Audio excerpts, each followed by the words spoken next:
going on, ladies and gentlemen? Thank you for joining us on another marvelous Monday night as we get started on another episode of Last Take, a Shot in the Dark. I am your host, Mr. Kev. With me, as always, Mr. Skip from Skip's Man, Trophies and More. man, what's going on, man? We got us a little show tonight, man. We've been talking about some sports and stuff, and we gonna talk about some history, and we gonna talk about the championships, and I'm gonna put some people in these places. Hey, man, welcome, everybody, man. Oh, and joining us as our new third host, congratulations to a Mr. Diamond Dirty D. Diamond Dirty D. Unmute your mic. Bottom left corner. Well, Skip, you had already kind of started a little hot when we were in the back. Hey, man, listen. One thing about sports, man, is everybody has an opinion, and their opinion is always going to be right until you start throwing facts. And see, then people want to circumvent the facts because they're just right. No, the facts are the truth and the light. Now, there's only a couple of things, period, that Michael Jordan has that nobody else has. He has 6 finals appearances with no losses. Nobody else has that. Other than that, Michael Jordan ain't got shit ain't nobody else got. Really?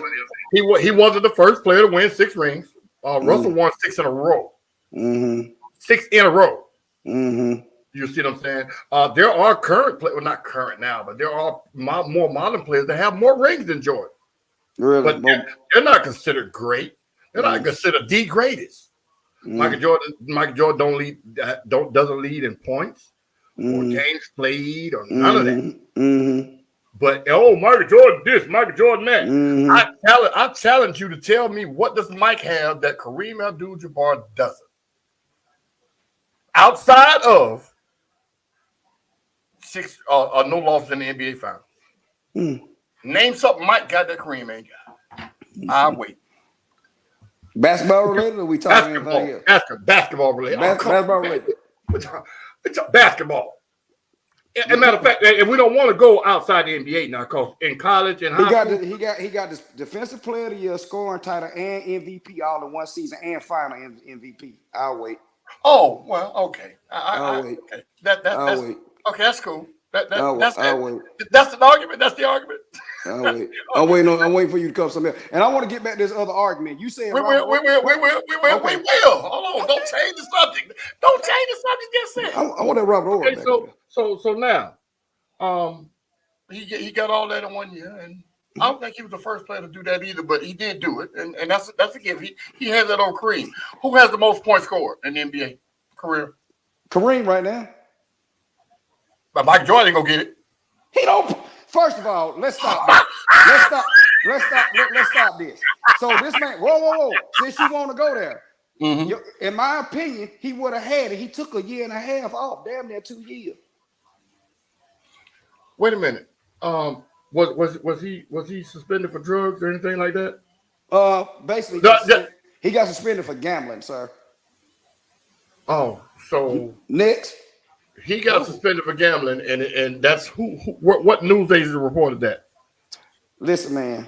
No. We're not talking about hypotheticals. God damn it, we talking about hypothetical. I'm a Michael Jordan fan, so I know. Okay, this. Show me where it's written in stone that the NBA suspended Lord, they not gonna, sir. Hey, dog, you wait. Don't scream. I'm gonna tell you something. Did you do your homework? What I asked you to do by winning time? Listen, we ain't finna change the subject. No. Changing the subject again. No, I'm not. Damn all that. We'll talk about that when we get to it. Yes, you are. I'm trying to. Michael Jordan ain't got shit to do with the winning time. No, Michael Jordan ain't got shit to do with that. I'm trying to get you there. Just let me do what I'm doing. Okay. No. If you gonna change the subject, we're not doing that. I'm not changing the subject. What I was saying was certain stuff that went on that they did not put in the media. That's what I was going with. Dog. You think the NBA is going to release that their top player is gambling on games and ruin that whole money aspect they had going on? That is a giant right there, over there. That is a giant. He made money for the NBA. He made the NBA global. Dog. In his time. No. So it's not going to be anything on paper, Skip, Okay. that says that he did that. We not. Okay. We can't do that. Hold on. Yes, we can. Yes, we can. Cause see, you giving me hypotheticals again. I don't want to Okay. hear that. I don't want to hear that shit about do I think. It was Okay. in the news. It was in the news that the man was gambling. Yes. It was in the news. So you telling me that the NBA say, well, oh, it's not us. We're gonna suspend him quietly. The fuck out of here. The Okay. man, the shit happened with his daddy. He didn't get suspended by the NBA. He chose to leave. So all that bullshit you talking. That was a choice. You think that was a choice? The man said his daddy wanted him to see baseball. He was tired of all the stupid ass questions, all the other bullshit going on. So, see, you know, and one thing about arguing with somebody that's really a fan is they're blinded by the fact. No, he a piece of look. Dog. Let me finish what I'm saying. You're blinded by the fact that you're a Jordan fan. No, Did Jordan not say what I just said? Yes, he did. Jordan not say? Yes. Okay, so the arrogant laughing you just did was for what? Because I repeated what he said. We know what he said. I know he said that. You said, I know he said that. So now show me that. Okay, those are facts, right? That's a fact. He said he had a press conference. Show me the fact where the NBA suspended him. I'm calling bullshit. Show me the fact where the NBA suspended him. Okay. It's no record. It's no record. Yeah, this is what I was telling you. It's easy to argue shit when people don't know what you're talking about. You can't shoot that shit to be about the NBA suspended him under the table. You know I know this. Dog, you the only motherfucker on the planet know basketball? No, I'm saying I know this just like you know this. So why would you spit that false narrative out there then? Oh, really? Speaking of basketball, fellas, we're going to go ahead and go into the NBA playoffs. Oh, my God. Okay. Right now, Boston and Milwaukee are going at it. Just started the second quarter. What you got? What you know? How do you see this series playing out? Milwaukee currently leads 2-1. I said Milwaukee in 5, and I'm standing by that. I said that after game 1 when we first came on. I thought Milwaukee was going to win in 5. And they're doing it without Chris Middleton. But go ahead, sir. I think we got you're so silly. Skip, you crazy as hell. I got a 7-game series now. From what I seen from Milwaukee the other night, I did say Boston in 6. I think we're gonna have us a 7-game series, Skip. Just because of what I seen. Milwaukee didn't impress me the other day. They got away with a 2-point win, 1-point win. It wasn't impressive. It was too hard for them to do that at home. Now, as KSA was straighten your mic, grab it or something. making noise. Yeah. What you got? Testing. Just keep rolling, fellas. Okay, go ahead. We hear you, but it's just clicking. But go ahead. Okay. So yeah, I got Boston 7-game series. I said 6, but Milwaukee didn't impress me this last game they just played. They barely escaped with the win. They did have a 10-point lead under 4 minutes. Boston came back and walked them down and almost had a chance to win.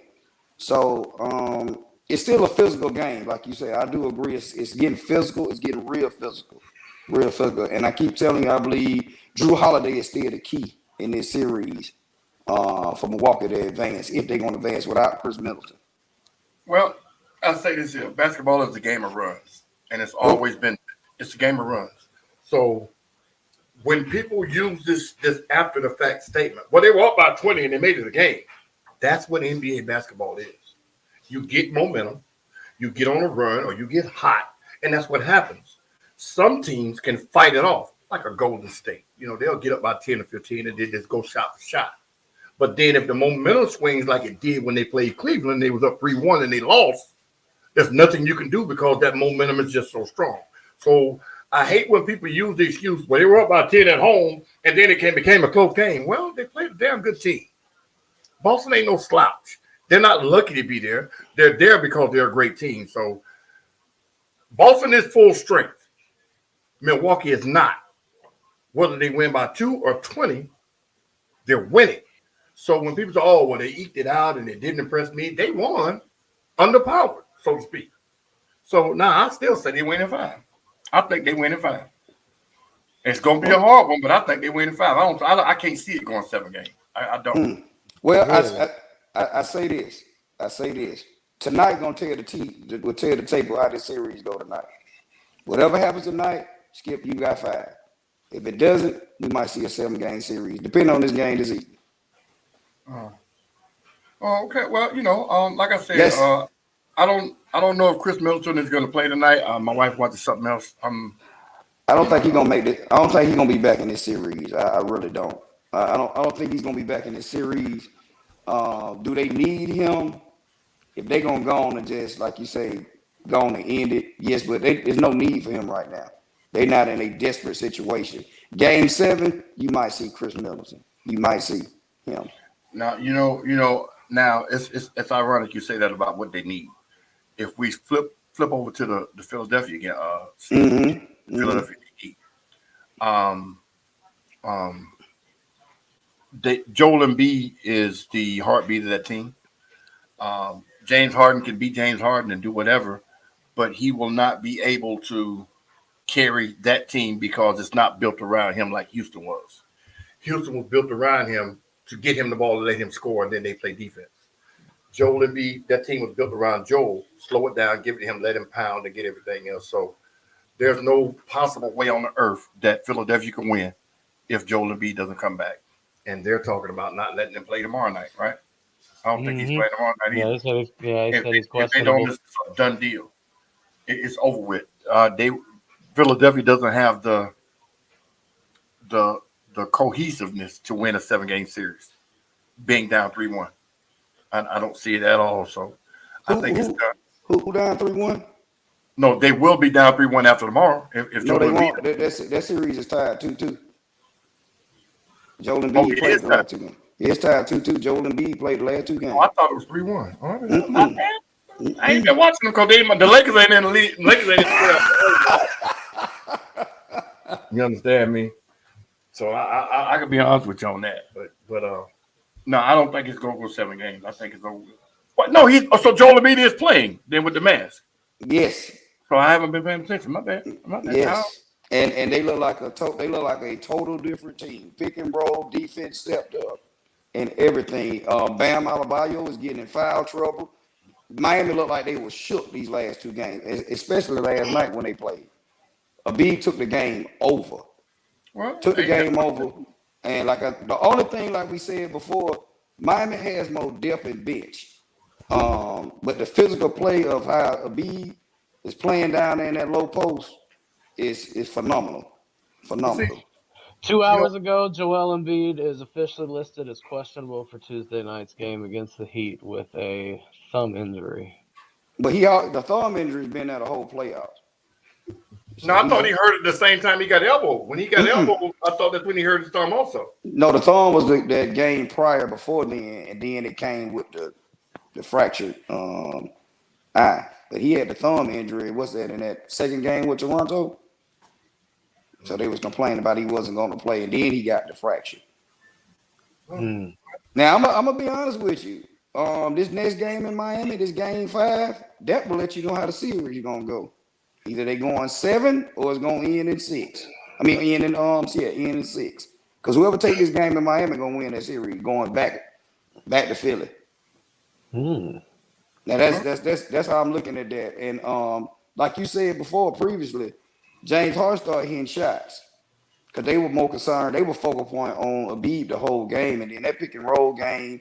And Maxey is the for Philadelphia is the X factor for them. That young man having a hell of a game, have a hell of a series. See, it's like me being a Laker fan, I have to use them. When Shaq was the be all to end all, when Kobe was coming into his superstardom, right? Everything went through Shaq. It didn't matter what it was. Kobe, he took the ball and was ball hogger whenever he got the chance. But at the end of the day, it still had to go through Shaq.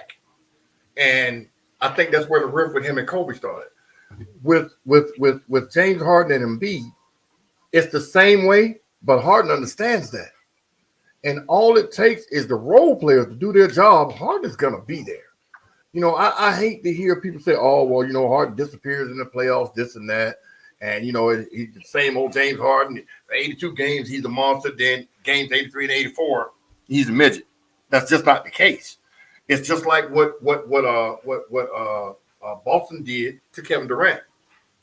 They game plan Kevin Durant. They didn't game plan Kyrie and nobody else. They game planned the best player, and that's how they beat him. You see what I'm saying? So when people do the same with Harden and he's missing shots, oh well, it's he goes to sleep in the playoffs, blah blah blah, and that to me is just nitpicking the game itself instead of just watching what you see. Because you can say how good Miami Heat's bench is, but if they don't get in the game because it's such a close game, then the bench is nullified. That means the coach is doing his job because the stars have to stay on the floor to keep the game close. Mm-hmm. Then what good is the bench? What good is the fire bench? You see what I'm saying? So, it's all opinion. Well, I mean, they got another. Go ahead, Donna. Well, I think, like I say, in the playoffs, they got to have a little depth because you're gonna have to sit Embiid down. You're gonna have to sit James Harden. James Harden physically he physically doesn't look like young James Harden. Physically, he looks like he out of shape.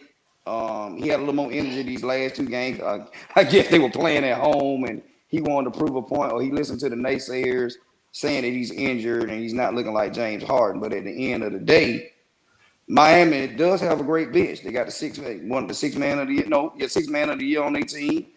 They have some shooters coming off their bench also. So look, man, the NBA gave out some fucked up ass awards this year. They did. Jokic shouldn't have won MVP. No. Morant should have won it. Or should have won. Embiid should have won an MVP, I believe. I think John Morant should have won it. I really think. I think from where they were last year to where they are now, John Morant is MVP of the league for what those two teams did. Embiid got a bona fide Hall of Famer. John Morant got a draft pick. You understand what I'm saying? So it's one of those things to where you look at the player for what they did for the team or what they did for the league. In my opinion, all Joel Embiid did is play. Everybody know he's a beast. All he did was play. He didn't do nothing he hasn't always been doing. So to say that John Morant was less of an MVP caliber player than Embiid and Jokic, especially Jokic, I don't think he should have won. I don't see how he was in the conversation, in my opinion. It's tantamount to that bullshit when they gave Steve Nash back-to-back MVPs. I agree. That's some bullshit. I agree. And I'm not a Kobe fan, but I do agree. Yeah. I do agree. We were just having this conversation today about they gave Steve Nash 2 MVPs. Now, whoa. Let me ask you your opinion on that then. Do you think they didn't give Kobe those MVPs because of his legal troubles? Of course. Okay. Of course. Mm-hmm. He only make the Hall of Fame because people didn't like it. Bottom line. The first ballot. Yeah, he didn't make the first ballot because they didn't like it. Mm-hmm. The Hall of Fame is on stats only. Mm-hmm. No off the field trouble, no on the field trouble. So they say. So they say. What I'm saying is, me and you agree. I'm agreeing with you. Oh, okay. I'm agreeing with you, Skip. So they tell us that it's all about stats. That's what it's supposed to be. And then they'll turn around and change the game when they get up there. Oh, you didn't interview with me, or you didn't sign a jersey for me. You didn't sign a baseball, or whatever the case may be. In my opinion, the Hall of Fame, all major league sports, the Hall of Fame should be voted on by Hall of Famers. I agree with that. I think it need to be about their peers too. By former players who are now Hall of Famers. By stats. And then if they don't do it that way, it should be just a stat-driven thing. Once you reach a certain 3,000 hits, Hall of Fame. Mm-hmm. 3 NBA championships, you are a participant versus a bench rider, borderline Hall of Fame. That's kind of shaky. That's kind of shaky with the rings. Well, it ain't a lot of people got 3 of them. That's true, but it's kind of shaky with the rings, though. Again, we can go back to there's a lot of people on your favorite team, your favorite franchise, my franchise, and other franchises that got rings. They got 3 rings. Of course. But now, this what we can go into that thing what I said about Robert Ory now. And I did that picking at you, but I did it to prove a point. People make Jordan the greatest because he has 6 championships and didn't lose one. when there were people that had done it before him. Nobody's done it since him, win 6 since he's won 6. But there are people, like I said, that have more rings than Jordan, but they're not even in the conversation. Now, does he belong in the conversation? No.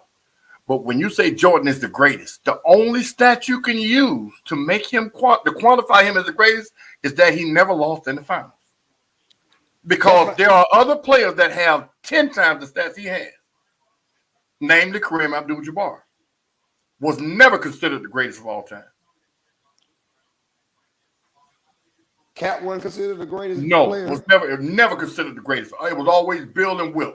He was considered the greatest college player to ever play, and I say college. I'm not talking about college. We're not talking about NCAA. I was coming to you. I was coming there. I was coming there.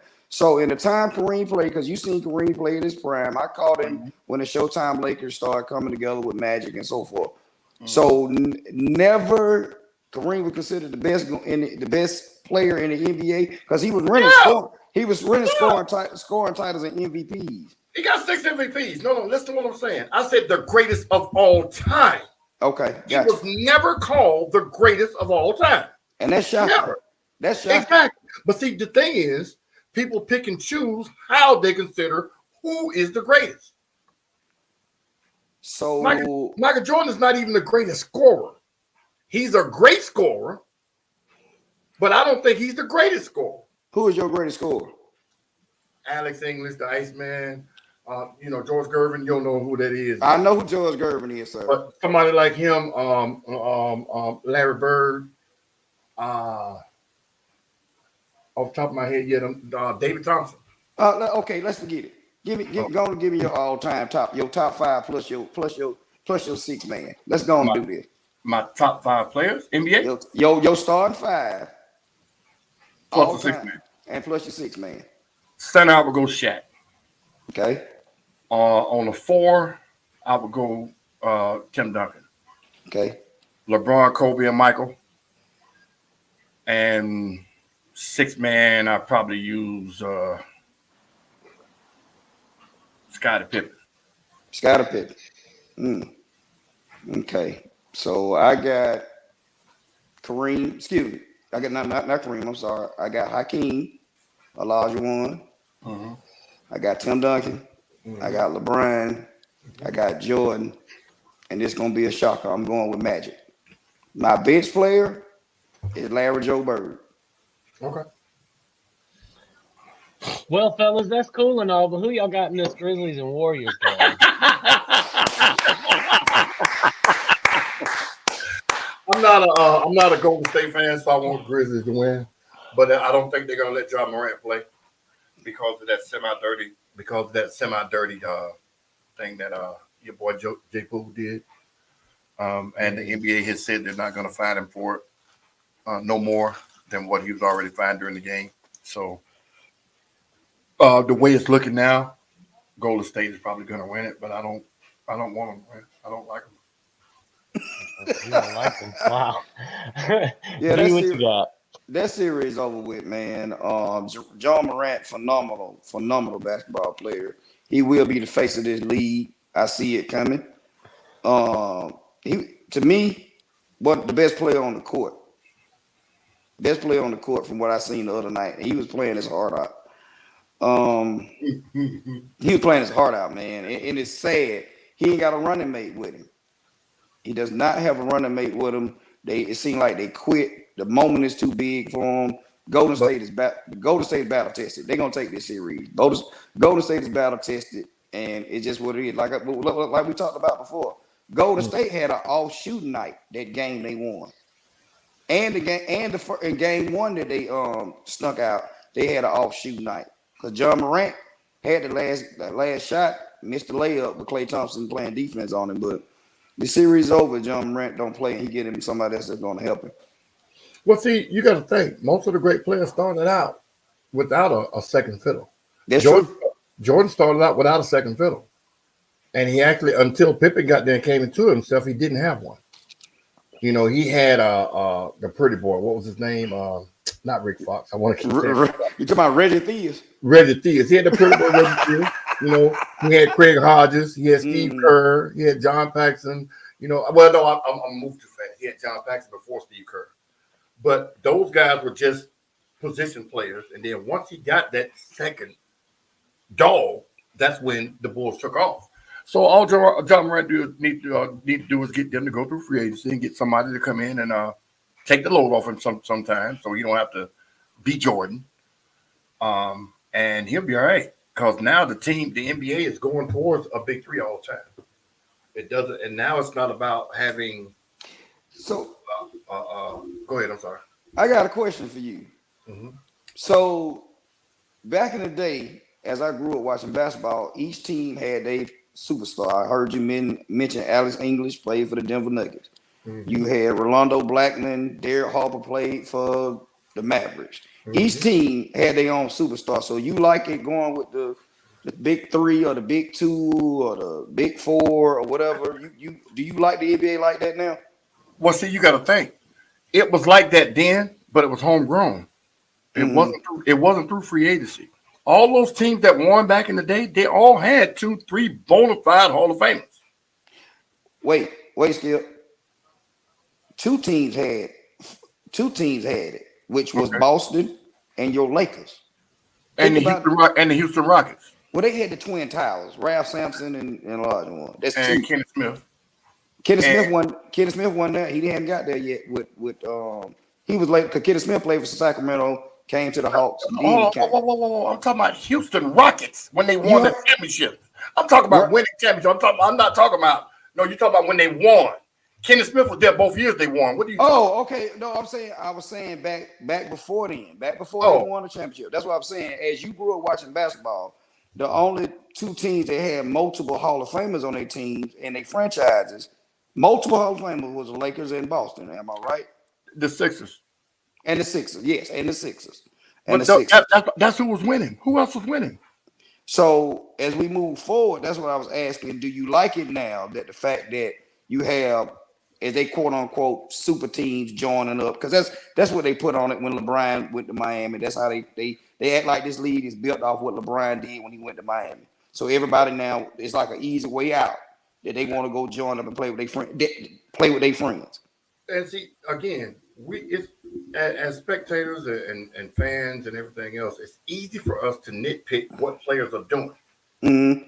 It was done back then subtly.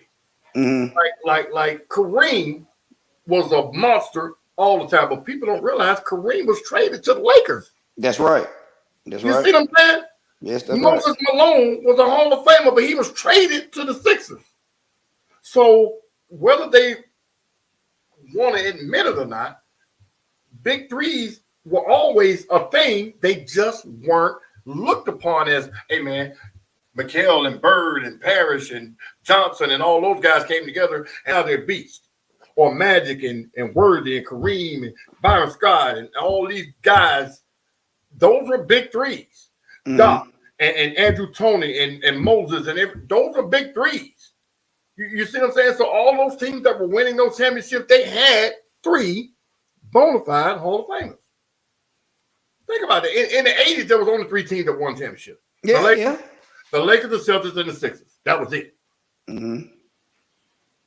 That's what I'm saying. So when you get to the 90s, Jordan went down. Jordan won his first one with just him and Pippen. I think that's probably the Hall of Fame. They had Horace Grant on the team. I ain't I'm talking about surefire Hall of Famers. Surefire Hall of Famers. So now when he got Rodman for the second three-peat, because Rodman is a Hall of Famer. Yes, he is. Yeah. You see, so you get that with a Hall of Fame coach and a damn good system. Here you go.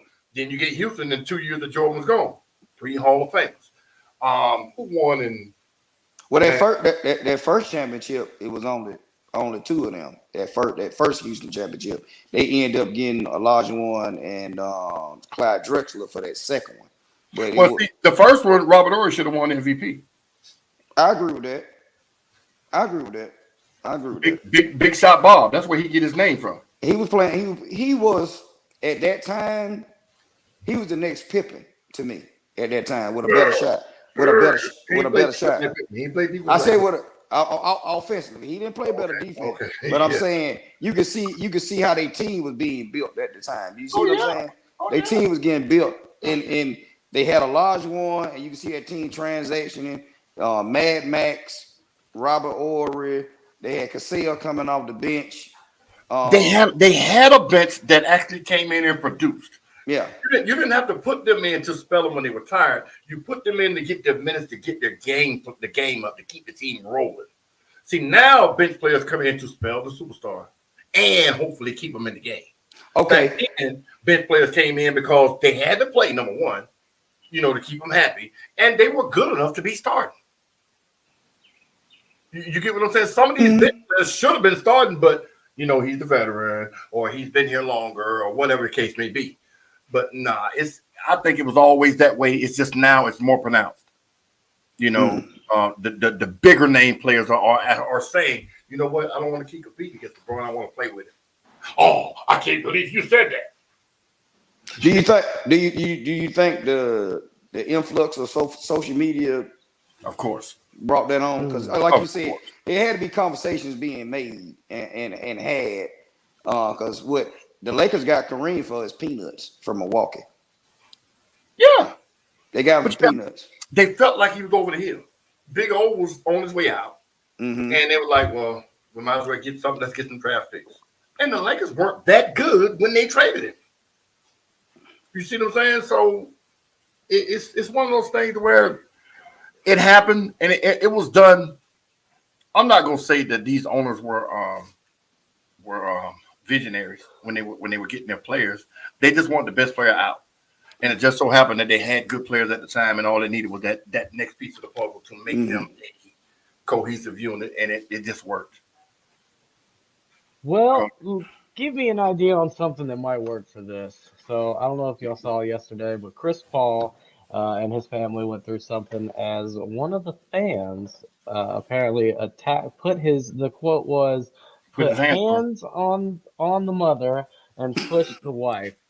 So now they're talking about having I guess special seating for the families, maybe away from all the fans, maybe get them a suite or a box or something. I don't think they need special seating. I think they need security.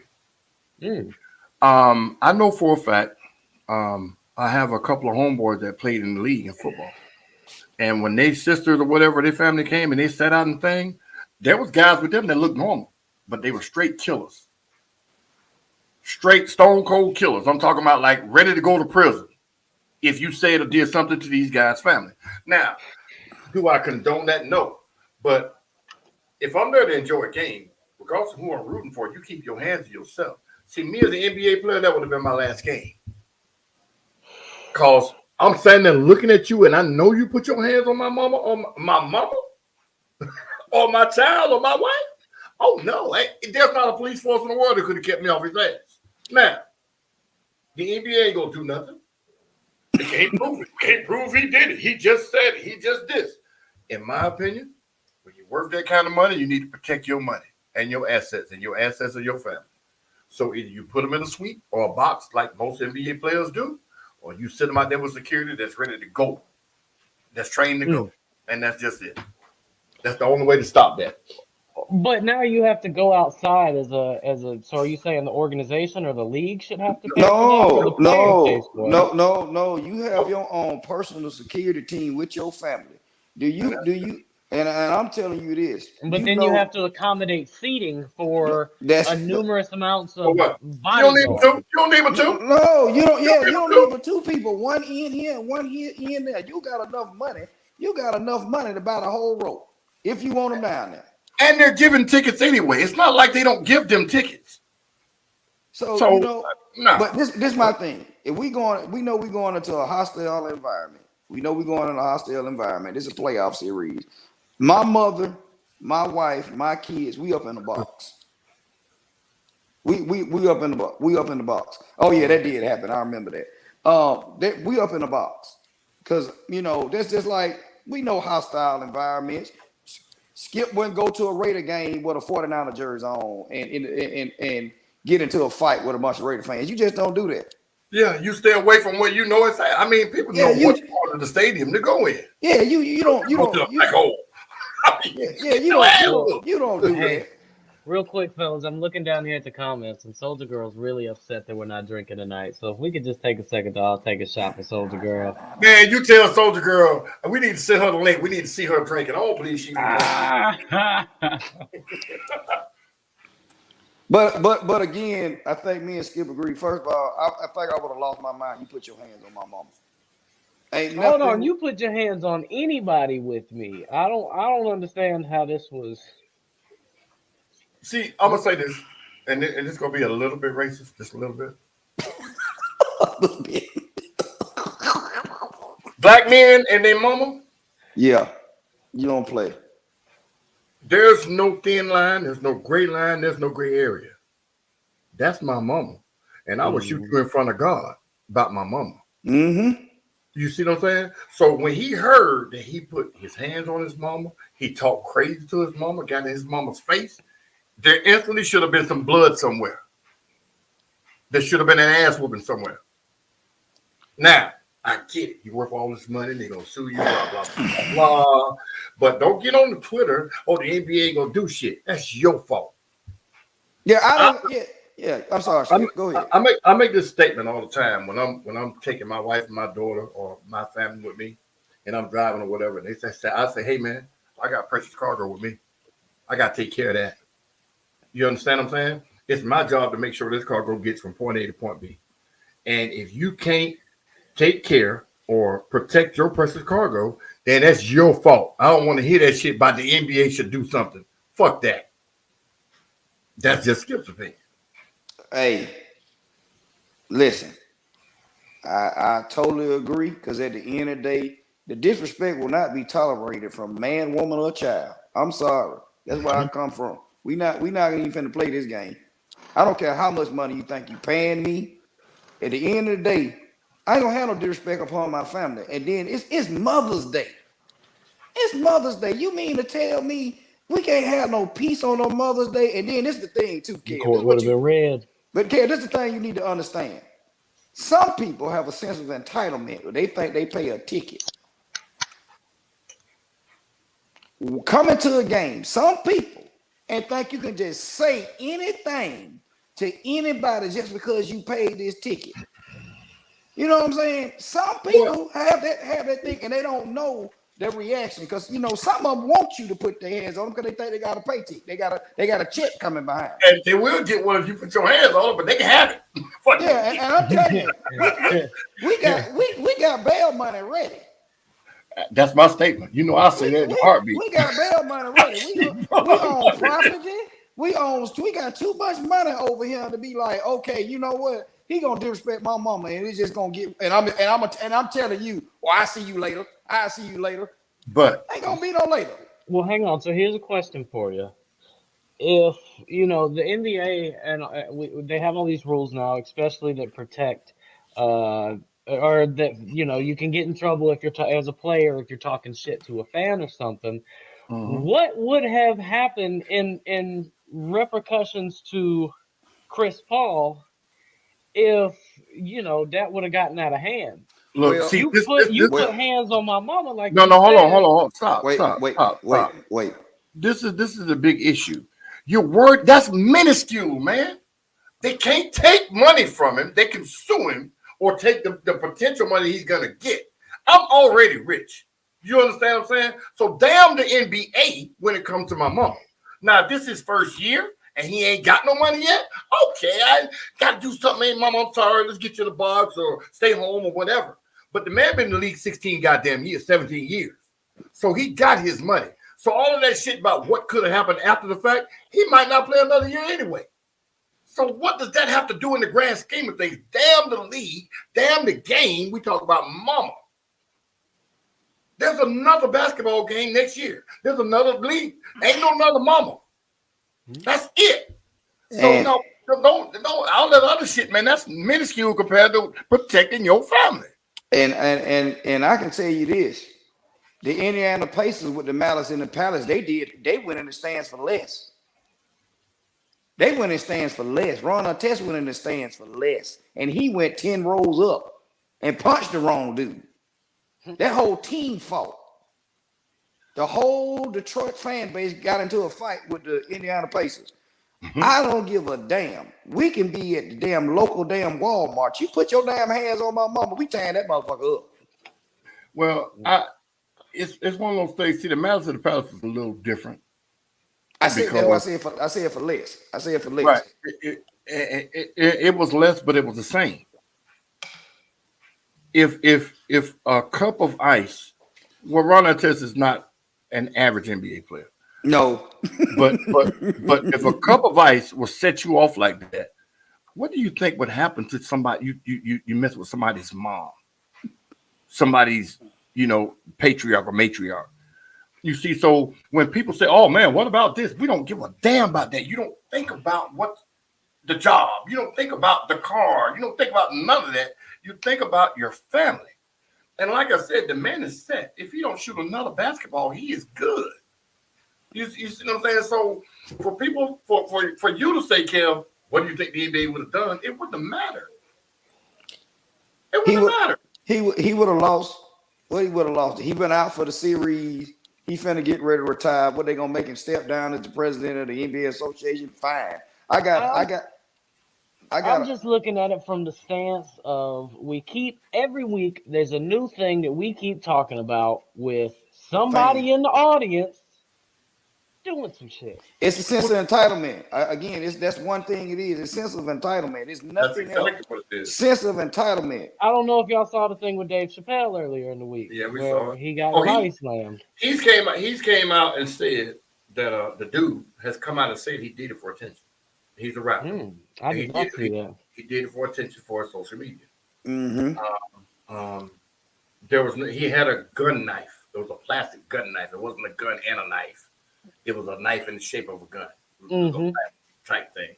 Yeah. And he got up on the stage and he tackled him, dropped it, and he tried to run off, knowing he was gonna get caught. But I don't think he knew he was gonna get the ass whooping he got. Oh, he got his ass beat. See, my opinion in that right there, that whooping wasn't enough. He should have been made an example out of. But if they had went overboard by being on social media being what it is, all those guys would have went to jail. But see, that's why you have your own private security, because they could have did work to his ass. Well, Dave rides with a big crew. He always has a lot of people touring with him. Well, where were they? They was in the same place where that other incident took place. And they say that same security team with the same security staff that was there when Will Smith got up there and slapped Chris Rock. See, the thing is, this guy ran up on the stage. He was a nobody. Will Smith was somebody who was only 15 feet away from Chris Rock anyway. So there was no need for security to stop Will Smith because he was a somebody. You see what I'm saying? And he was right there at the entrance to the stage. So let's not compare the two. This guy climbed up on the stage and ran at Dave Chappelle. Will Smith got up and walked up to Chris Rock. Okay. Security wasn't going to stop Will Smith because he was Will Smith. They had no idea he was going to slap him, but they weren't going to stop him. You get what I'm saying? Yeah. So do you know they didn't? The guy's not even being charged because they don't want to charge him. He's not beat the shit out of him. Because Dave Chappelle don't want to charge him. And see, this is the problem. Hold on, Skip. I got you. They were saying that the police department didn't want to charge him. Of course, that's what was got me. Of course not. Because it's a misdemeanor. We're wasting time with it. But as a citizen, I was assaulted in front of the world. I want to charge you. So I'm pressing charges. This is the part where your money and your status. Not your status, but you have this thing where it won't happen again because next time I'm gonna be prepared. The guy dropped a knife. Suppose this was the time him to hit you in the kidney with the knife. Yeah. You see what I'm saying? So it's one of those things to where if something happens to Mike Tyson, for instance, they had this little thing on the internet where Mike Tyson was on the plane and the guy was heckling him on the plane, and Mike Tyson turned around and beat the shit out of him. Now, Mike was barely hitting him, or was hitting him, but he wasn't hitting him like Mike Tyson. Just tapping him. Those are the instances where you should put the pain on somebody's ass so they'll understand. You just can't go up touching people. You can't keep doing people like this for the fame and everything else. Make an example out of one person. I guarantee you to stop. You know something you ain't seen on the internet, not to change the subject in a long time? It's people doing a little bomb prank no more. You know, dressing up in the white and shit, run up and throwing a duffel bag in there, running off. You remember they used to do that and scare people? Yeah. They had one that happened in California, and they ran up on a dude that jumped that dude in the clown suit, jumped out of the bushes with a bat at a dude, and dude put his gun to his throat and said, "I kill you." He said, "Man, it's camera." He said, "I don't give a fuck about that camera." And made dude pull all that shit off and made him walk off. You don't see that shit on the internet no more. You make an example out of him. All it takes is one. But hey. Well, gentlemen, back to sports. We're gonna go ahead into the MVP. Oh shit. Nikola Jokic being named the NBA. Jokic. However you say it, the NBA MVP for the second consecutive year. Mm-hmm. Does he deserve it? He deserves it. Denver Nuggets. I mean, you know, what do we hear out of them? I mean, they got to give it to somebody. Your boy that played for the Heat, what's his name? I'm sorry, for Boston. Got 6th man of the year. What's his name? He got the defensive player of the year. Yeah, he doesn't deserve no defensive player of the year. You Smart. You kidding me? The defensive player of the year, they giving this shit to the wrong people. Boston fans don't even believe he was the defensive player of the year. Do you? No. Exactly. Jokic is just an average player. What he average? 25, 26? 27. 27 and 12. And double, yeah. There's a whole bunch of double-doubles in the league. Ja Morant, Joel Embiid, I think it was Joe. It was Joe's year. It was Joe's year. Joe's team is still in the playoffs. This is my thing. Skip, I don't believe in them giving out the MVP while the playoffs is going on, because what always happens, that so-called MVP always get put out. Remember when Dirk won the MVP and got put out by Golden State? Mm-hmm. And so they say, well, we ain't gonna do it in the first round no more. We're gonna push it back through the second round. You know what I'm saying? Round game 4, and we'll give it out now. Joel Embiid is still playing. John Moran is still playing. Some of these candidates that you had, Jokic didn't got put out. But I'm talking about they got whooped by Golden State. These are regular season awards. These are not playoff awards. Oh, I agree. So it doesn't. They should be given out before the playoffs start. That might be a possibility also. So see, because if you wait until the playoffs get started, then John Morant could have got swept out.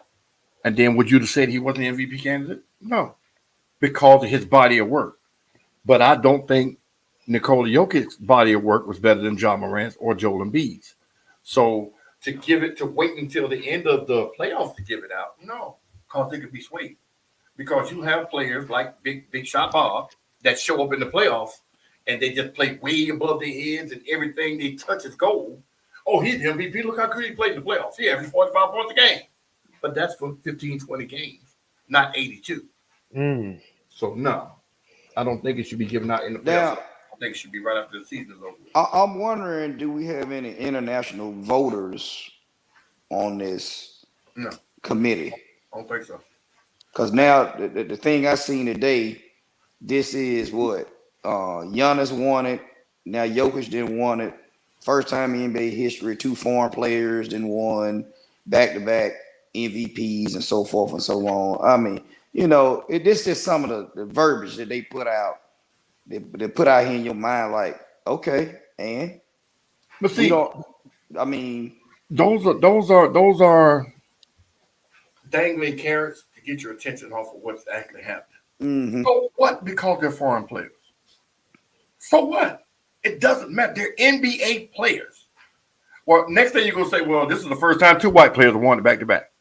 That's gonna be next. It doesn't matter. They're NBA players. Why should it matter because they're foreign? If it doesn't matter because they're black or white, it shouldn't matter because they're foreign. They're excellent players. They deserved it. Well, Giannis deserved his. Mm-hmm. I don't think Jokic was the MVP either one of these years. Now, did he have the stats? Yeah. But did he have the best stats? No. So, I mean, you think about it. There's years Jordan should have 10 MVPs. LeBron should have 10 MVPs. Kobe should have 10 MVPs. But these news writers, they get in their habits of that. Oh no, I well, agree, Soldier Girl. Kobe does that every year. No, he's not doing that spectacular because he always does that. But goddamn, what's an MVP? The most valuable player, a person that can't be stopped. But they playing American basketball. Oh my God, here we go. Here we go. But nah, Jokic, I mean, He a hell of a player. yeah, I he ain't think even the best. He's not the best center in the league. he's a hell of So a player. I like I said, I thought Joe was gonna finally get him an MVP this year. I he thought cried too much. And Joel Embiid's a dirty player. He another dirty player. In my opinion, he plays they dirty. do He does they, dirty underhanded shit. they do slick shit. He do slick shit too. He does. And then when he gets caught, he always throwing his hands up. I just thought I said, well, they're gonna go on and get Joe. He gonna get him an MVP, and then what he got, and he stays hurt too. He is something always he gets nicked every year with But see, something. the difference in this generation and LeBron, the Kobe generation, well, LeBron too, is they work on the offseason. These guys live and they eat right and they do everything they're supposed to. LeBron played 17 years without an injury? They overwork themselves. Is that what you're saying? Their bodies Well, can't No, they don't handle LeBron, all of overwork. it. No, they don't overwork themselves. People like Joel Embiid get hurt doing nothing. yeah, Ben Simmons. Ben Simmons sat out the whole fucking year and decided to have we surgery after the season was over. we he Motherfucker, was you could have had surgery when you was in Philadelphia we and been ready for the offseason. Mm. These are soft ass kids. They got all the talent in the world and they don't want to improve on that talent. They just want to live off what they got instead of making it better. You get somebody like Kobe that practiced 4 or 5 hours before the game and rest 30 minutes and then go out there and play a 2-hour basketball game and dominate. Somebody like Jordan that put his body through all kind of stuff playing against Detroit, went and buffed up and then started dominating everybody. Somebody like LeBron, 270, running up and down the court like he 110. Come on, man. These cats work on. So the ones that get hurt and Steph Curry, look at him. Some of the worst in the league. Now, he worked through it. He ain't got ankle injuries no more. Now, the little knick-knack injuries, I see it happen, but come on, man. If you really want to be here, you work on your body. So when they say he's injured, that's his fault. Anthony Davis. Anthony Davis is one. Well, Zion, I guess, even though he's only been in the league for a short time. Well, see, Zion is a different animal because Zion was toting 300 plus pounds all the time anyway. You gotta get that weight off of him. And you thought it was just going to stay that way. I've been doing it, so I ain't going to lose this weight. And, hey, that wear and tear coming real quick now. Yeah. So I think he's going to be all right, though. I think he's going to be fine. Well, on a sadder note, ex-Michigan State Spartans star Adrian Payne was found dead in a shooting this morning in Orlando, or after a shooting. Not a whole lot of details have been released, but he is a former first-round pick. He went 15 overall in the 2014 draft to the Atlanta Hawks. It's just another sad tragedy to hit sports. I mean, there's all types. He was only 31, so there's all types of young cats still just winding up dead.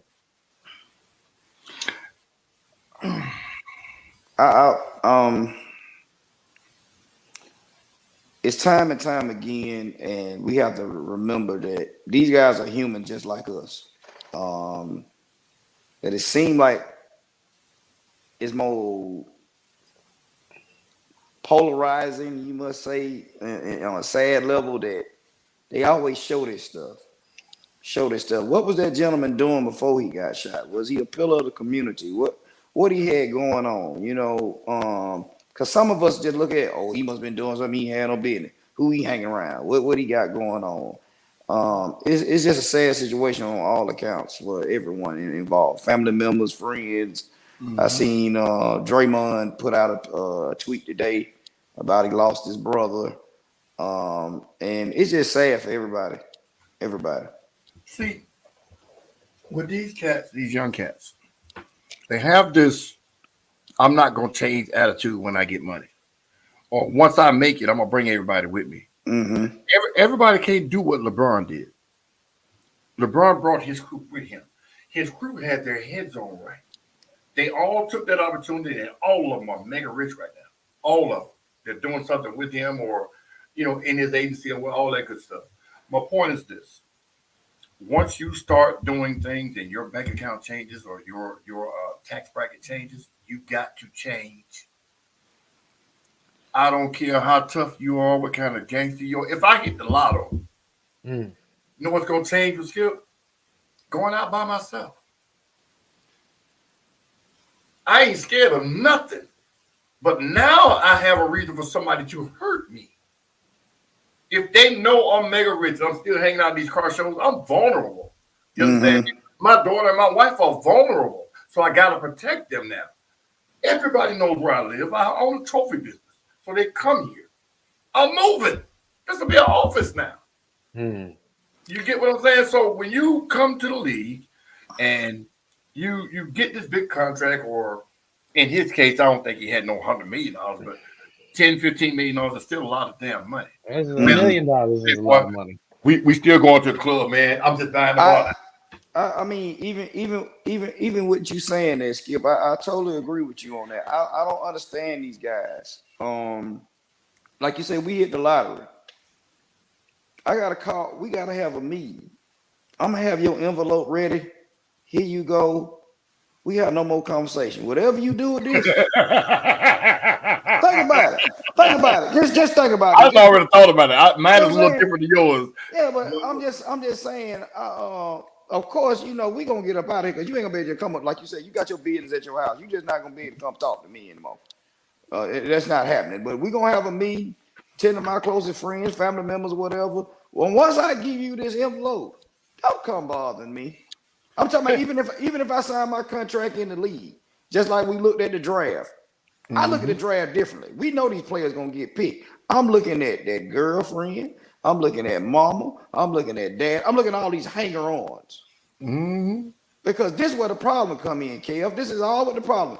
That young man just lost his life. He was in a shootout. He wasn't at his home, defending his home. He was in a shootout. So what type of company are you keeping to get yourself in this situation? You got to eliminate all that stuff, man. Here you go off. Yeah, and I mean, we see it all the time. It just keeps happening. I mean, that just, you think back to Mike Vick being one example that comes to mind, with him not even being in town, but shit going on at his crib, he gets blamed for it. So, time and time again, but keep see, losing these. the idea of, hey man, we still gonna hang out, we still gonna do this, we still gonna do that. That mentality is the poison that these young kids are hanging on to. They want to keep that. Hey man, I'm still the same old Skip, man. No, I'm not. I'm $20 million Skip now. You understand what I'm saying? Now, we still can hang out when I come back to town. Hell yeah, we still can go to that same club. Shit. No. You know what? No. Let's throw a party at the crib, man. Let's invite everybody. Now, what's gonna be at my crib? That same wall of protection I'm talking about. Now you see Boosie always be having parties at his crib out here in Atlanta. Now he's a little too wild for me, and I think that's a little unsafe. But at the same time, it's better than him going out. It's a little different. There's a difference between what you know and what and don't take it wrong, but what you see as a white man is not what I see as a black man. Yeah. Boosie got straight killers around him. Most definitely. Straight killers. And he's out. Street level killers that probably ain't got no life to carry a gun, but got more guns than the police got. Everywhere he go now. At his house, if you were ever, I've been out there, but if you were ever lucky enough to go out there and look, you'll be saying, hey, what the dude doing way out there? They chilling. Shit ain't finna happen like everybody think. That dude ain't stupid by a long shot. He done been shot and all that crazy shit too. And recently, no. I just using Bootsy as an example, he was the first one to put out the information of you got to move out your hometown. None of us couldn't stay right now. Skip couldn't stay in his home. I couldn't stay in my home care. If you came into abundance of money, you might have some family members try to kill you. Hold up. So Now the y'all girls don't. Now here's the thing. Here's the thing. Y'all are getting misconstrued. Y'all so don't the know girls my say let's take a history. shot. I So the did. girls say take a shot. I did. Mr. Moderator. Here's the thing y'all don't understand is my history. Mm-hmm. I don't go to my hometown Mm-hmm. because of the things that I did when I was younger, and I cannot go back. So don't get it twisted. Oh, Mr. White Man coming from. Yeah, but No, what you just said was Boosie have all these parties. You think he unprotected? I You didn't heard? say he was unprotected. And you Oh, can rewind this tape. okay. Calm down. Take Check your ears. Calm Rock down. them sticks, baby. take a That's shot. yeah. Go ahead, Skip. That's on you. Who? I think it was you. Who? You fucking owl.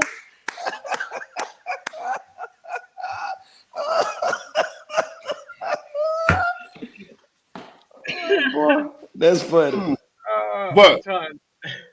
but this idea of I made it and I'm still gonna hang out and do the same things I used to. They have to learn that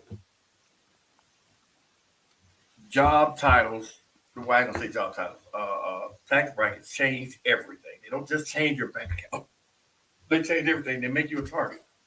All of the hangers on, the hoochies, and the girls fawning over you, throwing themselves at you. It's because they want a baby. It's because they want to say he touched me inappropriately. Pay me, and I'll be quiet. All of this shit changes because when you used to hit a girl on the ass, don't do that, Skip. Now you hit one on the ass, I'll see you in court Monday. See what I'm saying? So, you got a little money, so let me get a little money out you. And that's what it's about. And everybody thinks it won't happen to them.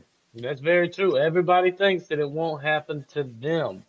Now, here's something that Dan Vertelli probably didn't think was going to happen to him, but Friday he was released. Who? Dan Vertelli. Ventrelli, my bad. Oh yeah. Go ahead. Okay, go Leaves ahead. as the Las Vegas Raiders president.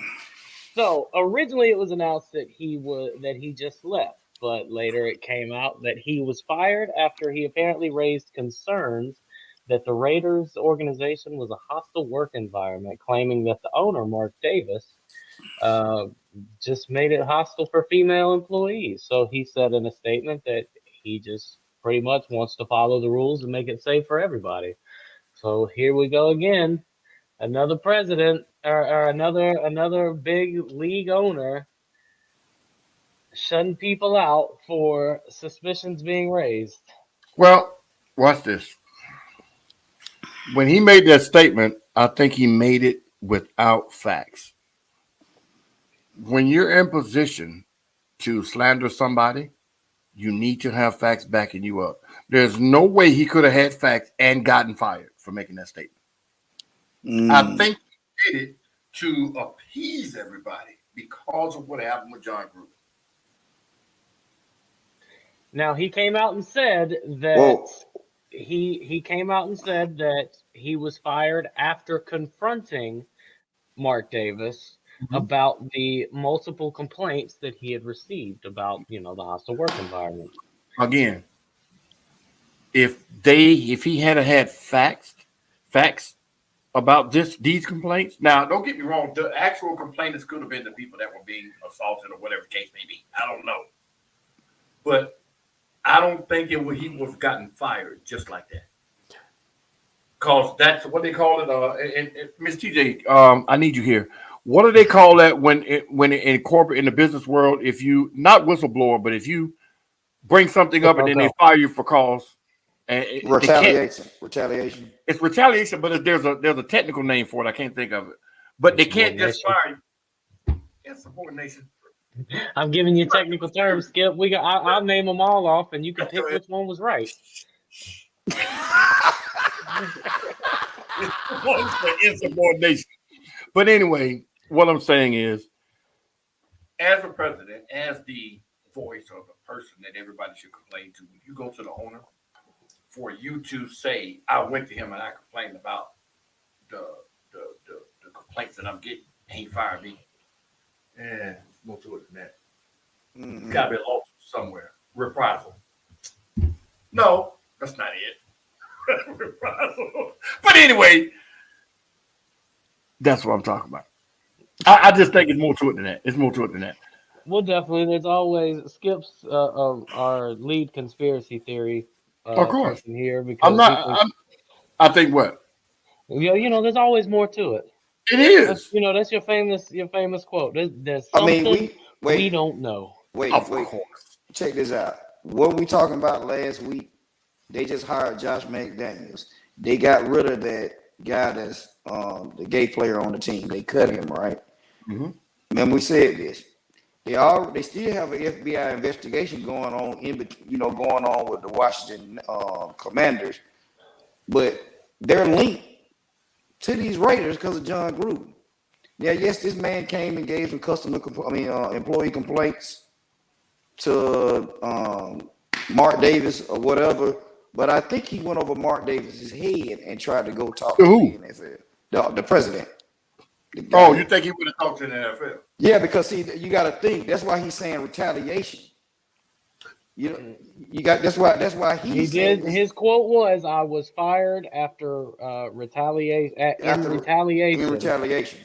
for." I've got the exact quote right here. "I take responsibility very seriously, which is why multiple written complaints from employees that Mark Davis created a hostile work environment and engaged in other potential misconduct caused me grave concerns. Soon thereafter, I was fired in retaliation for raising these concerns. I firmly stand by my decision to elevate these issues and to protect the organization and its female employees." Mm-mm. I wasn't afraid to read in class. It won't. It won't be. It won't be long before they try to make him sell a race. It's coming. I believe it. Being that it's in Las Vegas, they're not gonna let him run roughshod like his daddy did. That's not gonna happen. Not in this day and time. It's not gonna happen. It's not gonna happen. No, it won't be long. Yeah, because they had too many incidents now.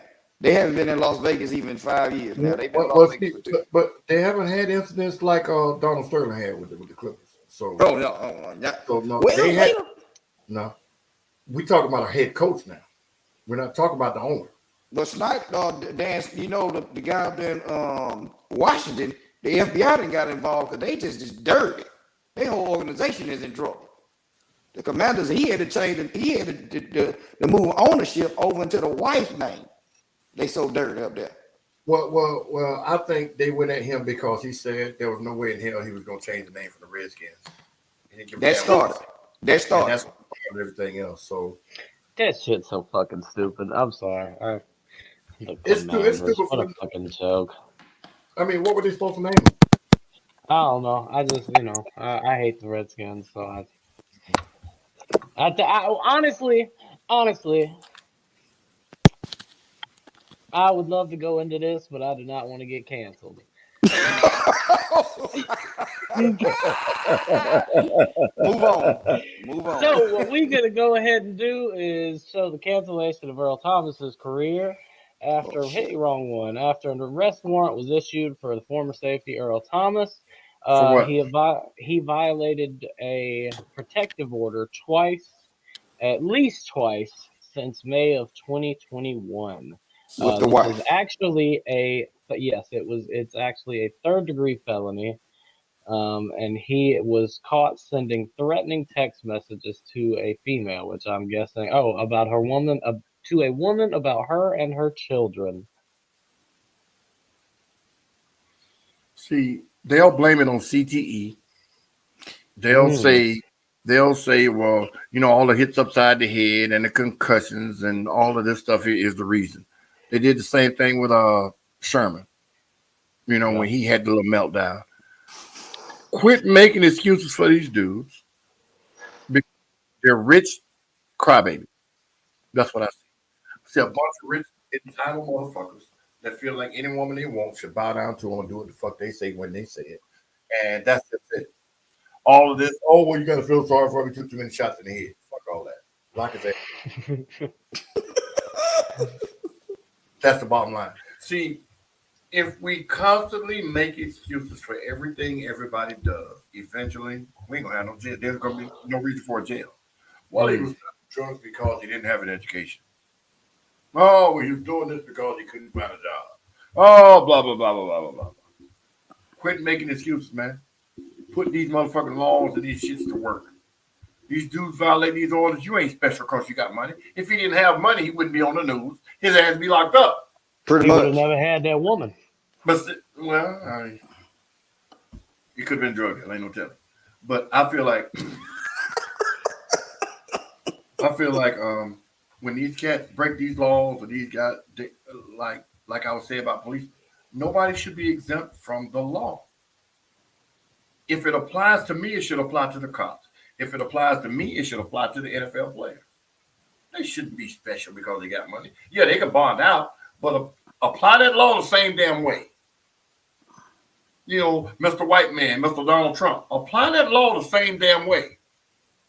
But money puts you in different categories of application, of how you're judged or how you're tried. So I don't feel sorry for him. I don't want to hear that shit about, oh man, you know, I just love her to death. Yeah, you fucked up. Well, you know, this whole incident started by him getting caught with his brother in the bed with two naked women. This how this whole thing started, and the wife came there and caught him. Wait, And his brother? Him and his brother were having some stuff going on in a room with two other women. The wife tracked the phone and showed up at the place of the residence where they were, knocked on the door, got in there, and it was some, you know, allegedly some guns was involved and pistols was put to that man's head by his wife. So the wife got the first charge. The wife got the first charge first. Then all this downward spiral has been afterwards. He won't be playing no more football. That's over with. That's over with. When they ran him out of Baltimore for what he was doing in the locker room, oh, you done. So it's just another case of an ain't shit baby mama. That was his wife. That was his this was wife. wrong. Why would she not be shit when she caught him cheating and put a gun in his head? How does that make her not shit? Yeah, she ain't shit because he put himself. Then not only that, you butt naked in the room. You and your brother in there. That's what concerns me, though. So who do you fault? You can't fault her. She's married. She has children at home. She's looking for you. You can't fault her on that. Just that. Well, KF, this is sense of reality right here. Skip, roll with me. You come home right now and catch your wife in the house with another man. How you gonna react? Both of them did. See, and let me tell you, even though it ain't, and people always say, oh well, it's the person who got caught's fault. No, because you come into my house, there's pictures of me and my lady everywhere. So it ain't a case. He didn't know. Oh, I didn't know she had a man. No, motherfucker, you knew. Wait, no. So you getting that bullet too. Wait. And that's wait.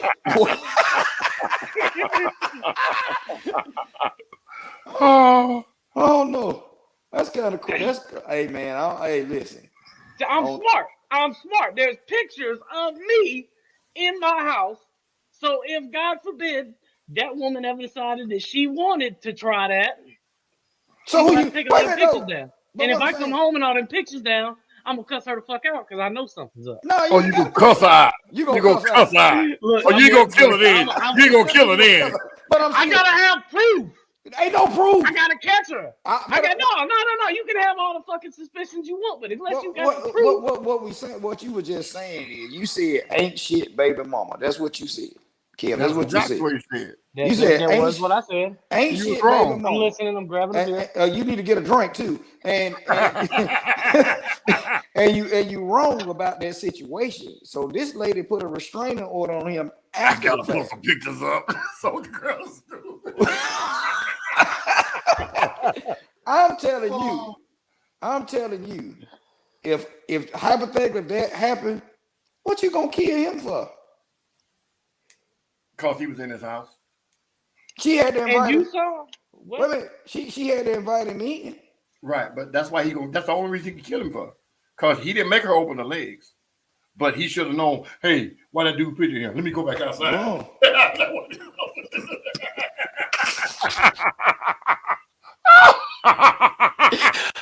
Oh my God. Oh, Anyway, his name is Kevlar. Kill him swell. oh my goodness. Oh my goodness. But no, man. And he saw the pictures. Oh, that's right. I saw the girl. He saw the pictures. But all jokes aside, man, I don't feel sorry when stuff happens to these rich entitled people, black or white. I don't. I hate that they have to report on it because it gives them sympathy where there's none needed, in my opinion. They didn't need sympathy when they were cashing them checks or when they was flaunting, flaunting the money, or doing everything else, or earning the money or whatever, or being a braggart or whatever the case, or whatever made them famous. So when stuff like this happens and they frame it the way they do, oh, former NFL player Earl Thomas arrested for blah blah blah blah blah, or warrant issued. First thing the fans do, oh, what did he do? Oh my God, not Earl. Fuck Earl. You see what I'm saying? What about Junebug on the corner? What about your neighbor's son? Oh, well, that little motherfucker was always in the streets. You see, you can. They give them too much. They're too comfortable. And all of them. Black, white, blue, green. All of them. So speaking of being comfortable, fellas, now this was something that actually our very own Diamond Dirty D right here reached out to me. He put it in our group chat that he wanted to talk about this. So let me ask the question. As a vet, should you feel some type of a threat with new players coming into the league? Because, with these new young guys coming in, they're looking for guidance, but they're also looking for their moment to shine. So as a vet, should you be responsible for essentially training the guy who's coming for your spot? No. Point blank. No, you shouldn't. Now, that's a double-edged sword, because if you're a vet, like let's use John Morant, and let's say LeBron was in college and John Morant had the first pick. John needs to get on the same page with Durant. I mean, with LeBron or whoever is coming out of college, this superstar player that can actually change the team around. So yeah, I'll bring you in. Hey man, let's practice together. Let's do this together. In that situation, yes, a vet should accept them and bring them along or whatever. But when they go draft, like in the winter time, the documentary, Norm Nixon was pissed because they were drafting Magic Johnson in the same position. Mm-hmm. He was pissed because he knew Magic was better. That's just it. This guy's going to change the game. He's bigger, better, stronger. I'm going to show him up. I'm going to try to do this to try to embarrass him to keep my position. But once he got there, it was known, oh, shit, he better than me. So as a veteran, somebody like, these stepping stone players. D, what you don't know that's so funny about that is we had a night where Skip was late getting to the show, and our producer, Mister, came on, and literally to every single question that got at, it did not matter what the hell we were talking about. All he had the answer to was LeBron James. So everything. But my thing is this. When you go draft a player, it's that player's job to come in and show you why he was drafted. It's that player's job to show you why he's in the NBA. It's not your job to make sure he's successful. Now, as a nurturer, LeBron is a nurturer. It doesn't matter who he gets the best out of him. Michael Jordan wasn't that. Michael Jordan was the one that bullied you and made you do what you were supposed to do, or you got the fuck on. That's who he was. So as a nurturer like a LeBron, hey man, we need you to bring that ball to court. We need you to do this here. We need you to be aggressive. Kyrie, I need you to do your thing. I'm going to do my thing, and I'm going to set you up to do this here. That's LeBron's game. He has to get everybody involved because that's his strong suit. But as a player that does it all, like a John Morant, it's not his job to train the next guy. It's his job for that guy to come in there and do what he's supposed to so I can depend on him when I do pass the ball. So no, I Well, don't even think. in the NFL, you remember Brett Favre said made a comment about not coaching Aaron Rodgers. Well, see, the writing was on the wall when they drafted Aaron Rodgers. Even though Brett still had a couple of years, a couple of damn good years, he knew why they drafted that dude. See, it's not like they went and got a backup. They went and got a starter. Mm. Aaron Rodgers could have started the day they brought him into the league. Brett knew that. Now, he also knew I got 2 more years on this contract. So fuck him. Let him learn on his own. What? Aaron Rodgers was drafted a late round draft pick to be a backup. He was not NFL ready to take over for Brett Favre. What Green Bay was getting tired of is Brett Favre holding them hostage every year for them 4 years. That's the reason I made the statement. That's exactly why I made the statement. They drafted him because if Brett Favre go back and ass, sit your ass down. We got somebody. Okay, so see, Tom Brady wasn't drafted as a backup. He was drafted as a backup. Mm-hmm. So that's the difference. Aaron Rodgers was drafted to be the heir apparent. Tom Brady was drafted as a backup. Period. He just happened to get his chance. Aaron Rodgers' chance was written in stone the day they drafted him. They knew why he was there. Brett knew why he was there, and everybody in Green Bay knew why Aaron Rodgers was drafted. Well, Aaron Rodgers wasn't no hell of a college player. He wasn't a hell of a college player. He got in the system, and he bad. Don't get me wrong, I'm not taking nothing from him.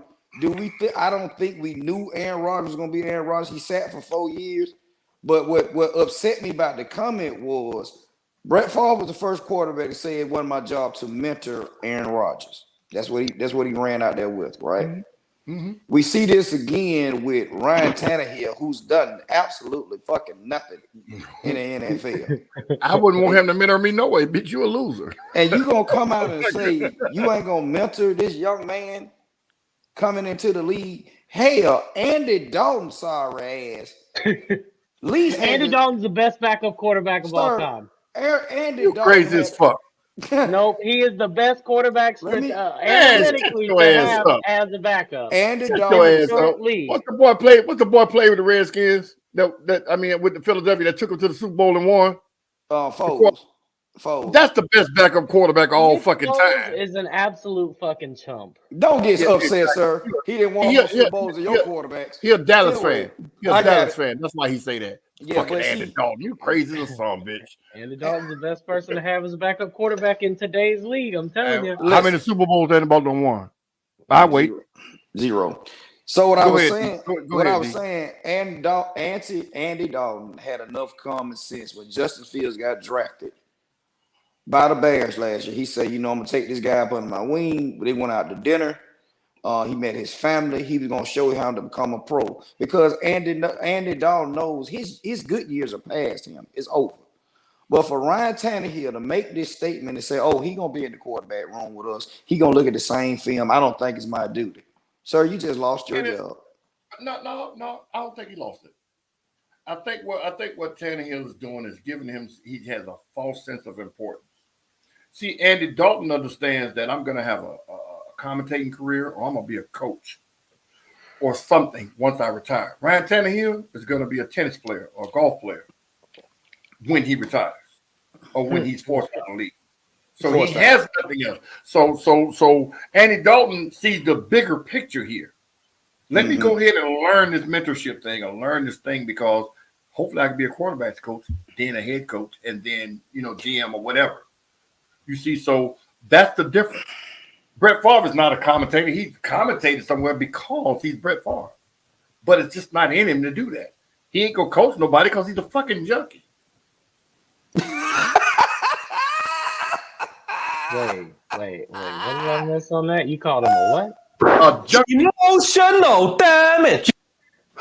Oh, my God. Hey. And see, these are facts. Yes. He's a junkie. 4 or 5 years straight, he couldn't feel his legs because he was high, popping pills and drinking Coors Light. Hang on, though. I will say, when you get into the pill game, that is very different. That is highly addictive, and a lot more people and athletes come up with an addiction than you think. The teams just cover it up. Don't give me that fucking look. You're the conspiracy theory king. No. I am quoting facts. You're saying something that everybody knows. Everybody knows pills are addictive. You're making it sound like athletes get a different kind of pill. No, they don't. They get the same I pills. never said that. What did you just say? Oh, yeah, these pills are highly addictive. Like they got something different. I'm saying that as in all pills are highly addictive. So I mean, getting on pills like that, He trying to I, say he was trying to say the pill game is a different drug than yeah, another right, drug. like that ain't like smoking weed. I You know mean, what I mean? man, shit. A drug is a drug. You know, Thank you, sir. Thank you, sir. alcohol is a damn drug. Look, watch this. I had a homeboy graduated a year after me named Reggie Rembert. Played wide receiver for the Cincinnati Bengals. He played with Boomer Esiason. He got kicked out of the league after 2 years. Guess what? Guess why? Fucking Budweiser. The man would drink 2-3 cases of Budweiser a day. I watched Boomer Esiason come get him from my hometown. I was in the streets hustling there. Come pick him up and take him to the rehab. He was that good of a wide receiver. Come on, man. Hey, help me get him in the car, fellas. And we're like, damn, that's Boomer, you know? So, drug. I don't feel sorry for none of them. You had your shot, you fucked it up. Kev, we got a high school teammate that I played with. He flunked the drug test the night before the draft with the New York Giants. He lost $10 million that night. That's before the draft. Hold on. Pink stupid. Oh my God. Take a shot. Where do we get these sound effects from? Mr. got them things going back there. But no, man, I feel like this. It doesn't matter, in my opinion, drug, alcohol, pain pill, whatever. It doesn't matter how they got on it. As a man or a woman, you should be strong enough to say, you know what? That's enough of that. I know I need to go play, but shit, is it worth me being addicted and losing my way of life? Nah. Mm-hmm. So, yeah. But anyway, go Lakers. Go Lakers. All right. Well, before we get out of here, folks, I'm just going to go ahead and go into it. Charles Oliveira. Quite a, I don't know. It was a fucking mess. Honestly. It wasn't no mess. So, it wasn't no mess. So Charles Oliveira comes in and he misses weight. He's 155 and a half. He has to get down to 155. So they strip him of his title as soon as the fight starts. Now, Justin Gaethje coming in as the number one contender. He is the only one who can win the title. End all be all. Charles Oliveira, first round submission. Now, what makes this fun is now Charles Oliveira will fight Mike Chandler. It has not officially been announced. As a matter of fact, at the end of both of their fights, Mike Chandler, after he knocked out Tony Ferguson, and Charles Oliveira both said at the end of their fight in their interview with DC, I want to fight Conor McGregor. If you're not going to make this the next fight, being Chandler and Oliveira, I want to fight. Both of them said they want to fight Conor McGregor. And the reason being is because of money. Exactly. Why would you not want to make that fucking money? But see, this is my point about when he missed weight. I don't care if they're getting paid $10 a fight. If you can't come to your job the way you're supposed to, Doc is paid. Taking that belt ain't going to stop him from making money. Because like he just said, I can go fight Conor McGregor. People are going to pay to see Conor McGregor get his ass whooped again. I don't get it. He's getting his ass whooped on every corner, and people are paying out the ass to see this chump fight. And this is the sixth time that he has missed weight in his UFC career. Yes, the first time, Floyd Mayweather missed weight one time, they fined him $600,000. Mm-hmm. That's chump change to Floyd, though. Not at the time. It doesn't make a difference what it is. The fact that he lost it that way, he didn't miss weight no fucking more. Yeah, very true. This guy's done it 6 times. And all they did was take his belt. They take his money. He's going to get the belt back. There's nobody in the division for him. He's going to get this belt back. Then what? I'll just miss weight again. I ain't going to do nothing but take my belt. No, take 40% of that purse. I guarantee you, You get in that sauna the next time. Hey, and take some of them pay-per-view sales, take some of them ticket sales, some of that stuff, and like we discussed before, you put your whole team in jeopardy. They might have lost money behind it. Because guess what now? What if you say you want them to train your fighter? Well, hell, they couldn't make him make weight. That's right. You know what I'm saying? Now you're going to use his training staff. You don't want him going no camp with them. You know what I'm saying? Then I see him choke this man out, jump out the octagon, run over to Danny White, pleading his case. And you know what Danny told him straight to his face? I'm sorry, you didn't make weight. Say it to his face. Right. You didn't make weight. What you want me to do? Because guess what? Stupid. Because guess what now? Like Skip just said, these people in this arena came. They promoted this fight between you and this guy. It means nothing. Yeah. Nope. It means nothing. Y'all had to go on a fight to fight just because these people didn't pay for it. But it means nothing. Now, since we talking about people came to see a fight, Thug Rose and Carla Esparza. This fight, now let me tell y'all this, and I'm going to pull up my facts because I've got the fucking facts on this one because it was just absolutely fucking ridiculous. So, Thug Rose is the strawweight champion. Carla Esparza coming in. Carla Esparza, you know, she's been around for a while. She actually beat Thug Rose when they came out of The Ultimate Fighter back in 2014. Now, this fight went on for 25 minutes. And in 25 minutes, the final scorecard had Thug Rose with 37 significant strikes, and she was 1 of 1 on her takedowns. Carla Esparza came in with 30 significant strikes, and she was 2 for 11 on her takedowns. The entire fucking audience was booing this fight. This shit was boring as fuck. But in the end, Carla Esparza pulls out with the championship. So, I mean, how can at some point you would think that, and especially with Keith Peterson, you know, if you know UFC, you know they call him the no nonsense Keith Peterson. He was the official in this fight, and at no point did he tell him like, y'all need to start hitting each other. This was 25 minutes of just backing up and swinging to thin air. And that's why the pay-per-view is going down and people want to see Conor McGregor. Because getting his ass whooped or not, he going to fight. Mm-hmm. The Diaz brothers, getting their ass whooped or not, bleeding or not, they going to fucking fight. You see what I'm saying? There's not too many players, too many fighters now that go out there and just lock horns. They're looking for the knockout, a quick punch, or trying to be Floyd and not get hit. In MMA, you're going to get hit. And to be honest with you, man, they be wasting their time sometimes with them women fighters, man. Because unless it's, I mean, you know, just be honest, they just taking up space. They taking up space.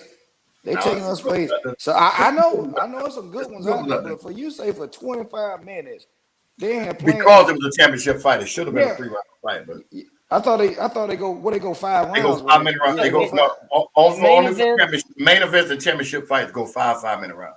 Mm-hmm. So you sitting here.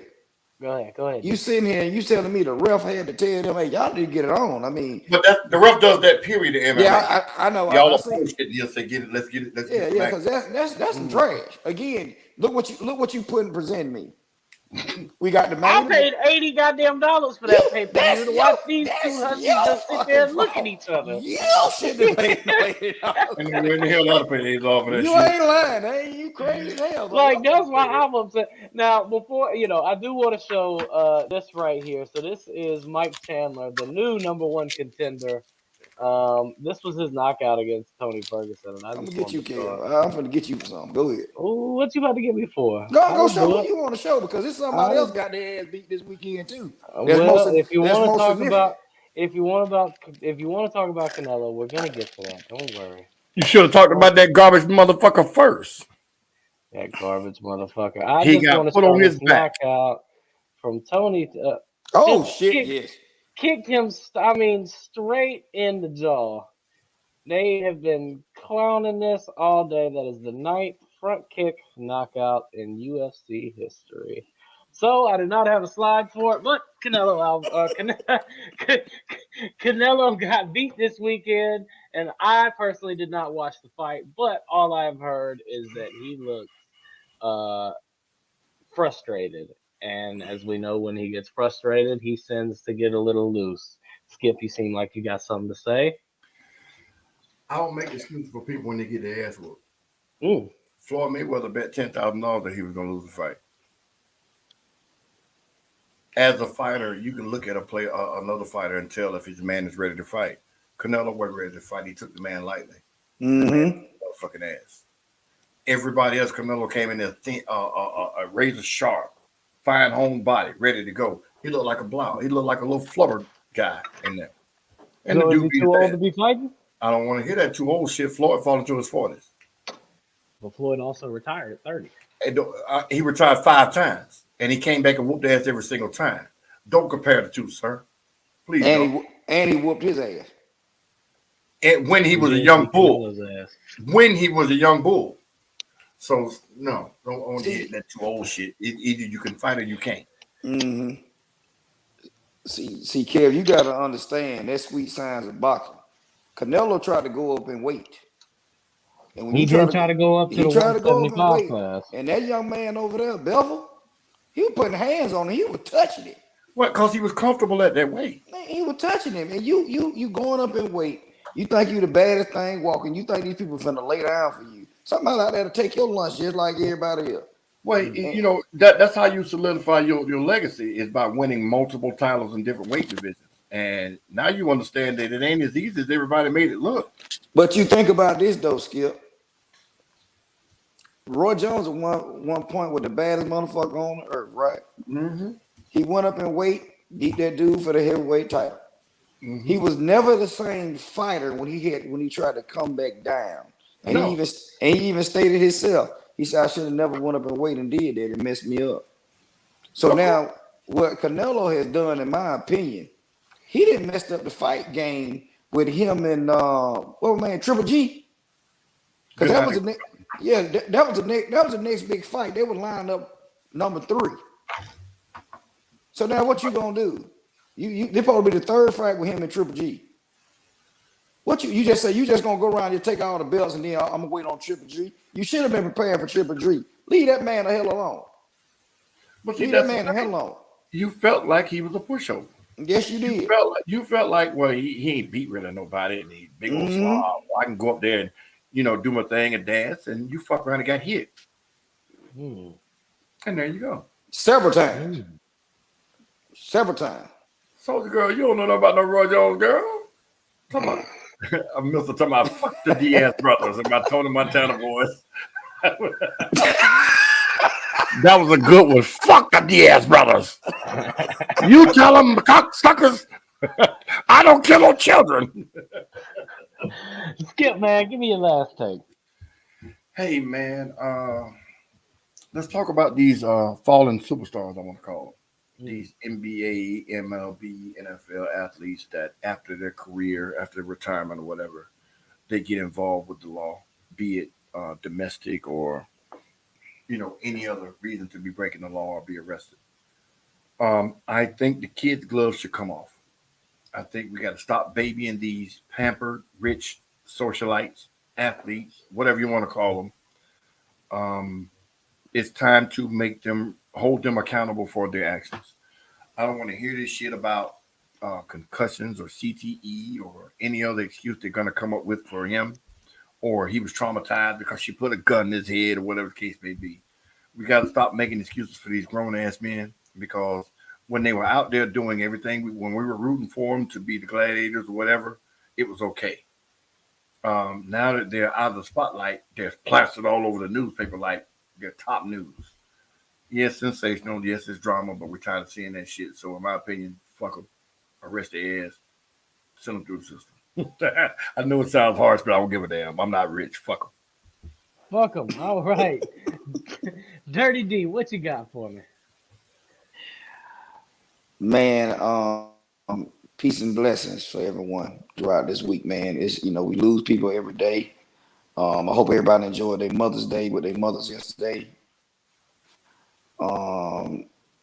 It's been a blessing to have mine. We went through our own transformations, and I love her to death for the things she do for me. And peace and love to everyone, man. I mean, peace and love to everyone. Like you said, life is too short. You only get one to live. And I ride mine and enjoy mine to the fullest. To the fullest. I'd be damned if I go out of here unhappy every day. I try to lay down without having any anger on my heart, because you know tomorrow's not promised to anyone. And I know we sit up here and like these guys are getting paid millions of dollars and women to play a child's game. A lot of them take it for granted. You know what I'm saying? Kev, I'll say you right now, it's a possibility your favorite Dallas athlete, you might walk up, Dallas Cowboy athlete, you might walk up to him and he treats you like you ain't shit. You see what I'm saying? That man over my shoulder right there, both of them, Dion, Jordan, whatever.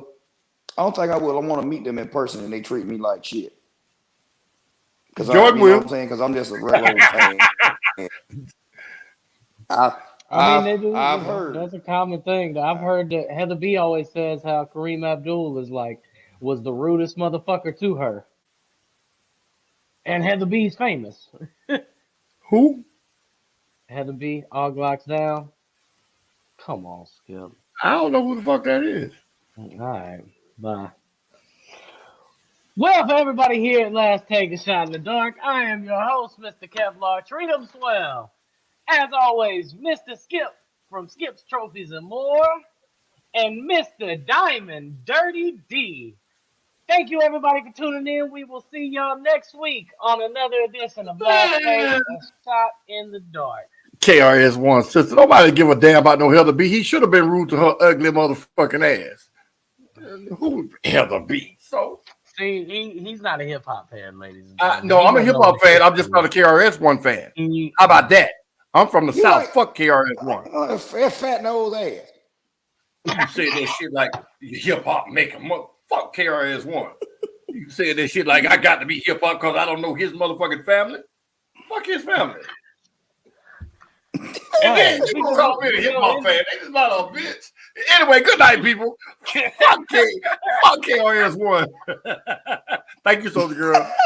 We had a great show. Thank you, baby girl. I appreciate it. And thank you to all our listeners and commenters, man. We really appreciate y'all. If you haven't already done so, man, y'all, please subscribe to the channel. That way you can get an alert when we go live every Monday night at 8 o'clock. And also, this show was brought to you by Black Friday.